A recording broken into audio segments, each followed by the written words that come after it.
Hello ઉમેદવારો, ભાવિ શિક્ષકો, વિદ્યાર્થી મિત્રો, રાધે રાધે. તો આજે તમારા માટે એક ન્યૂઝ લઈને આપણે આવી ગયા છે કે તમને માહિતી આપવા માટે આવી ગયા છે કે ટાટ હાઈ સેકન્ડરી આન્સર કીમાં છે ને બહુ ભૂલો જોવા મળી છે, બરાબર. તો હવે તમને ખબર છે તે 10 તારીખ છે ને એની લાસ્ટ ડેટ હતી વાંધા અરજી કરવાની. તો કે હવે તમને એમ થશે કે ટોટલ વાંધા અરજી કેટલી થઈ છે, બરાબર. તો કે ટાટ હાઈ સેકન્ડરીમાં ટોટલ વાંધા અરજી છે ને 3000 પ્લસ થઈ છે. કેટલી? 3000 ઉપર થઈ છે. તો હવે તમને એ પ્રશ્ન થતો હશે કે પેપર 1માં કેટલી થઈ છે અને વિષયવાર કેટલી થઈ છે. તો જો તમને ખબર હોય તો 20થી વધારે વિષયમાં પરીક્ષા હતી, બરાબર, જેને મેન વિષય કહેવાય. કોમર્સવાળાને અલગ હોય, પછી આર્ટ્સવાળાના બધા વિષય અલગ હોય, સાયન્સવાળાના અલગ હોય, એ રીતે, બરાબર. 11-12માં હોય હાઈ સેકન્ડરીની એક્ઝામ, એટલે તમે 11-12માં ટીચર બનો, બરાબર. એના માટે હોય છે. તો કે પેપર 1માં કેટલી અરજી થઈ હતી? એમ થાય ને, તો કે પેપર 1 આપણે ડાયરેક્ટ લખી દેવી કે પેપર 1માં તો કે કેટલી વાંધા અરજી નહીં, પણ પેપર 1માં કેટલા પ્રશ્નમાં વાંધા અરજી થઈ, બરાબર. તો કે અંદાજે 17થી વધારે પ્રશ્નો થઈ. કેટલા? પેપર 1માં 17 જેટલા પ્રશ્નો પર વાંધા અરજી થઈ છે, વાંધા અરજી કરવામાં આવી છે, બરાબર. અને પેપર 2, તો કે પેપર 2 તમને બધાને ખબર છે કે પેપર 2 કોને હોય? પેપર 2 તો કે વિષયવાર હોય, જેનો મેન વિષય હોય કે સંસ્કૃત વાળાને સંસ્કૃત હોય, હિન્દી વાળાને હિન્દીનું 100 માર્કનું પેપર હોય, બરાબર. તો એ રીતનું પેપર હોય. તો એમાં પણ સરેરાશ આપણે કહીશું, સરેરાશ 10 પ્રશ્નોમાં વાંધા અરજી થઈ છે. દરેક વિષયમાં ગણવા 10 પ્રશ્નો. અહીંયા હું ગણવાના દરેક વિષયમાં 10 પ્રશ્નો અંદાજે. પછી ઘણામાં 7 થયા હોય તો ઘણામાં 12 પણ થયા હોય, વિષયવાર છે. તો કે હાલો મેઇન પેપર છે ગુજરાતીનું, તો એમાં કે 10 પ્રશ્નમાં વાંધા અરજી છે. તો પેપર 2માં સંસ્કૃત જોઈએ તો 8 પ્રશ્નોમાં થઈ હોય, આપણે અંદાજે કહીએ છીએ એવી રીતે. પણ આ સરેરાશ, તમને બધાને સરેરાશ કાઢતા આવડે, બરાબર. 20 વિષયના પેપર હોય તો 20 વિષયમાં જેટલા વાંધા અરજી થઈ હોય તો એનો ટોટલ કરી દેવાનો સરવાળો, ને એની છેદમાં 20 લખીને ભાગાકાર કરી જે આવે એને સરેરાશ કહે, બરાબર. તો એ રીતે ગણતરી કરેલી છે અહીંયા. તો હવે તમને એમ થશે કે શું આમાંથી ગ્રેસ માર્ક મળશે? તો કે છે ને વિદ્યાર્થી મિત્રો કે ભાવિ શિક્ષકો, તો કે 44 જેટલા એક્સપર્ટને બિહાર દેવામાં આવ્યા છે. એક્સપર્ટ 44 જેટલા વિષયવાર એક્સપર્ટ પણ કેવા? વિષયવાર એટલે જે વિષયના જે એક્સપર્ટ થતા હોય ને એને એ વિષયના વાંધા અરજીઓ ચેક કરવાની અને રિવ્યૂ લેવાના, અને જે પ્રશ્ન સુધારવાના છે ને એને સુધારશે. જો તમે ટેટ 1 પરીક્ષામાં જોયું હોય ને તો બહુ જ જાજા પ્રશ્નો ખોટા હતા. એમાં તમને કમસે કમ 9થી 10 પ્રશ્નોમાં સુધારો કરી આપ્યો તો, ઘણામાં ડબલ જવાબ કરી દીધા, 5થી 6માં તમને ગ્રેસિંગ આપ્યું હતું. તો આમાં પણ એવું શક્ય છે. જો જનરલમાં 17 પ્રશ્નો છે ને તો તમે સમજી લો ને કે ડબલ જવાબ ને ગ્રેસિંગ ને બધુંથી તમારા 6થી 7 ઉપર સુધરશે. કેટલા? 6થી 7 સુધરશે.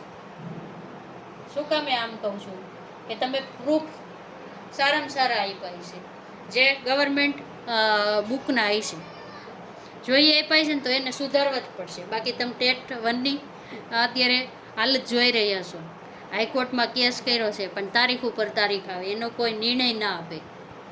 અને કેસ એવી વસ્તુ છે કે લાંબુ ખેંચે જાય. તો કે હવે આ બધું થયું તો 3000 ઈમેલ થયા. કેટલા થયા? 3000 વાંધા અરજીઓ થઈ. તો એને ચેક કરતા વાર તો લાગશે ને. અરજી કમસે કમ કેટલો સમય લાગશે ખબર છે તમને? અહીંથી 10 દિવસ વહી જાય ચેક કરવા. કેટલા? 10 દિવસ અંદાજે. પછી તમારી ફાઇનલ આન્સર કી આવે. શું આવે? ફાઇનલ આન્સર કી આવશે. બરાબર. ફાઇનલ આન્સર કી આવશે, અને ફાઇનલ આન્સર કી આવે ને એટલે 4 થી 5 દિવસમાં શું આવે, તમારું રિઝલ્ટ આવશે, રિઝલ્ટ આવી જશે. બરાબર. તો હવે તમને ખબર પડી ગઈ તો તમારું પરિણામ ક્યારે આવશે, તો કે મે મહિનાના અંતમાં અથવા તો જૂન મહિનાના પહેલા વીકમાં આવી શકે. પણ આપણે મે મહિનાની અંતની તારીખ એટલે 28-27ની એમ માનીને ચાલીએ તો ત્યાં સુધીમાં તમારું રિઝલ્ટ આવી જશે. શું થશે? રિઝલ્ટ આવી જશે. બરાબર. તો તમને એમ થશે કે આનું કટ ઓફ કેટલું રહેશે, એમ થાય ને કે આ વાંધા અરજીઓ બધું થયું, એક્ઝામ ક્યારે આવશે ને બધું, તો કે એનું કટ ઓફ છે ને વિદ્યાર્થી મિત્રો 2 થી 3 દિવસમાં આવી જશે. કેટલા દિવસમાં? કટ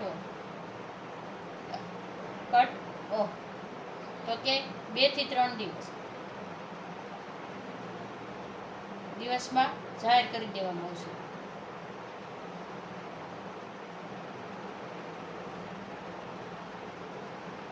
કટ ઓફ પહેલા જાહેર કરી દેવાના છે. અને ઘણા મિત્રો આપણને છે ને કમેન્ટમાં એવા પ્રશ્ન પૂછો છો ને કે મેડમ મારે મેથ્સ અને સાયન્સમાં કે 60 માર્ક છે, ઘણા એમ પૂછે મારે ગુજરાતીમાં 70 માર્ક છે. તો એ ભાવિ શિક્ષકોને કહેવાનું કે તમે ચોખવટ પાડો, ગુજરાતી તમારો મેઇન વિષયમાંથી તમારે 70 માર્ક છે કે આ તમે લખો સાયન્સ ને તો એમાં મારે 60 માર્ક છે, તો તમારી 100 માર્કમાંથી 60 માર્ક છે કે 200માંથી 60 છે? 200માંથી 60 છે. એ રીતે તમે લખો, કારણ તમે જે ટોટલ અમને કોમેન્ટમાં કહો છો પછી અમે તમને જવાબ આપીશું. બરાબર. તો એ તમે તમારા વિષયના લખો ને તો અમે કન્ફ્યુઝ થઈએ, અને તમે લખ્યા હોય ને ટોટલમાંથી આવે. કટ ઓફ હંમેશા કેવું રહેશે? ટોટલ ઉપર રહેશે. કેટલું રહેશે? ટોટલ ઉપર કટ ઓફ રહેશે. કેટલા ઉપર? ટોટલ. હવે તમારે 200 માર્કનું પેપર હતું તો એમાંથી 70ની આસપાસ રહેશે. કેટલી? 70ની આસપાસ કટ ઓફ રહેશે. કારણ તમારું પેપર બહુ હાર્ડ હતું તો 70ની નીચે પણ જઈ શકે છે. અને જો ઘણા પ્રશ્ન પૂછો છો ને તો કહી દઉં કે વિષયવાર કટ ઓફ નથી, વિષયવાર કટ ઓફ નથી આવતું.